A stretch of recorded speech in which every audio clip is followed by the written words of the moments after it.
Hi everyone, so this video we will talk about the limit at infinity. Okay, so what limit at infinity do you use for? So let's take a look at some couple graphs down here.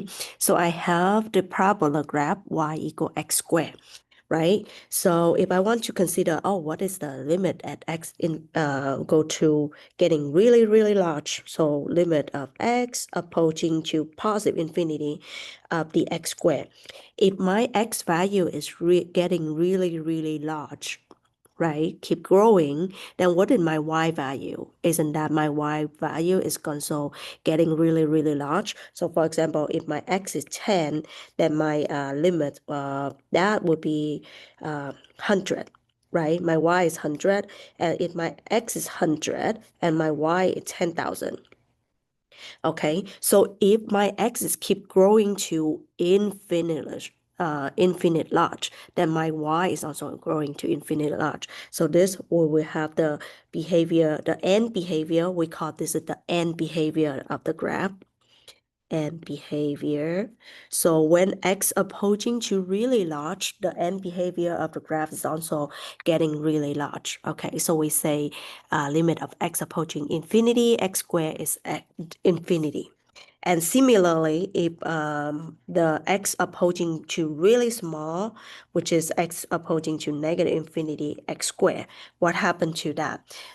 Because this is the even function, so when it's grow to the x squared and the x getting really small, the output is also getting really huge. So it's going to be also positive infinity.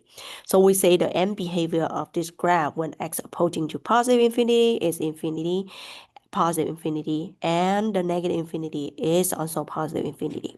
Okay, and now let's take a look at the cubic function. So this function is the cubic function, which is y equal x cubed. So let's consider end behavior of the cubic. So when x approaching to infinity, what happened to x cubed is also getting to infinity, right? So it's going to be x cubed going to be infinity.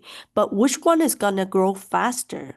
Which one going to be the bigger infinity between x cubed and x squared? Of course, it's going to be x cubed, right? Because when your x is 10, your y equal x squared will give you y is 100, but y equal x cubed will give you 1,000. Right? So y equal x cubed, because the higher power will give you the growing faster. So we can say y equal x cubed is go faster than y equal x squared. This one is go faster than y squared. Y go faster than y equal x squared. Okay, and how about limit of x approaching to negative infinity? It's gonna be, well, if you look at the end behavior of the graph, when x approaching to negative infinity, the y value, it dropped down. Dropped down to where? Dropped down to negative infinity. Okay, so this is the end behavior of y equal x cubed. And now let's take a look at this function right here. This graph right here is y equal 1 over x. Okay, now we take a look when limit of x approaching to positive infinity of 1 over x. What happened? Is that the output is growing too? No. Let's say when x approaching to infinity, the output of this function is getting really close to what? Go to 0. Okay, go to 0. So the limit of x approaching to infinity is go to 0. Okay, and this will happen when you have a constant of small value divide the big value in the denominator is growing and the numerator stay constant, then the end behavior will approaching to 0. Okay, so if you have a function that the numerator is constant and the denominator will keep grow bigger, grow larger and larger, larger and larger, then the end behavior will be 0. Okay, the y will approaching to 0. All right, so how about for the negative infinity? For x approaching to negative infinity, so 1 over x. What happens? So when x approaching to infinity, the y value is also approaching to 0 as well. Okay, so regardless it's grow bigger or grow negative bigger, negative huge, it will still equal to 0. Okay. And now let's say we increase the power of the denominator. We'll increase the denominator to x to the power 2. To x to the power 2, so what is the limit of x approaching to infinity if the function is 1 over x to the power 2?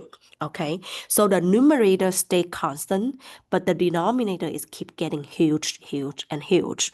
What happened to the end behavior of this graph? The y value, the output is also approaching to 0.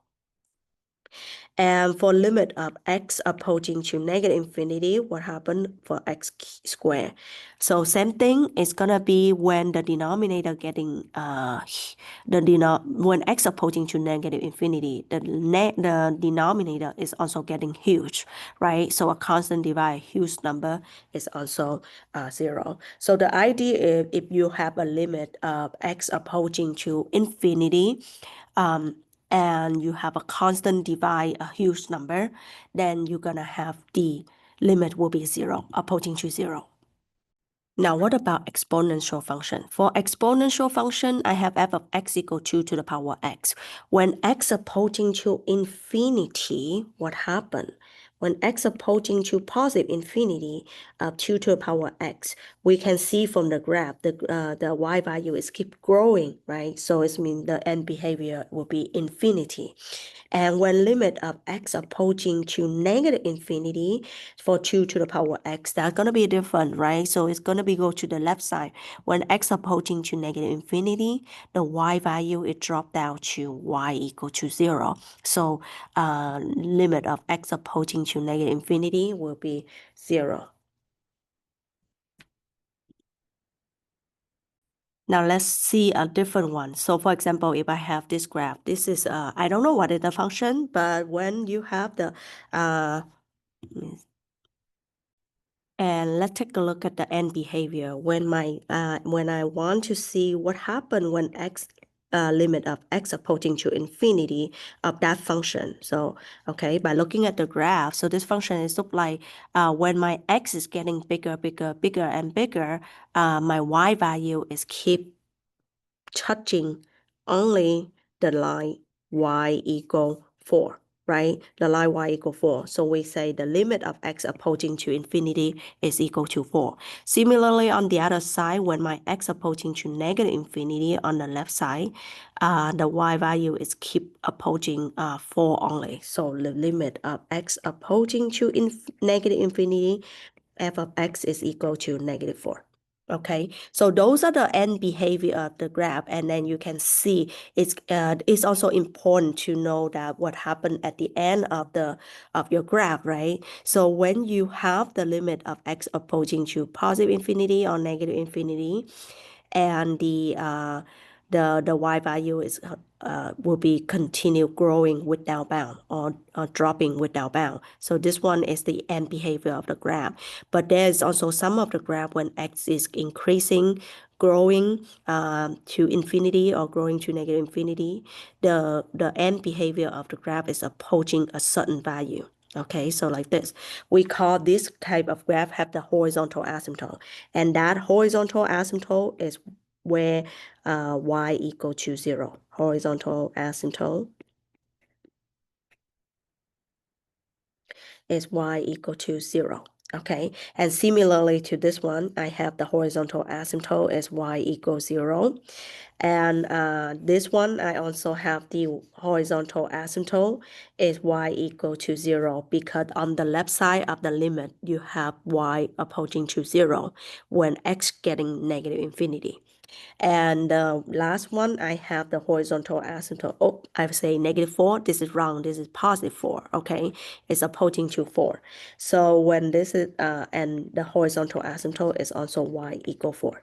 Okay, so in this section, we want to find out, when x approaching to positive infinity or negative infinity, what is the end behavior of the graph? Is this positive infinity or negative infinity, or is approaching to a horizontal asymptote. Okay, we're gonna see some of the example in the next section, but before we do that, next video, before we do that, we want to take a look at this.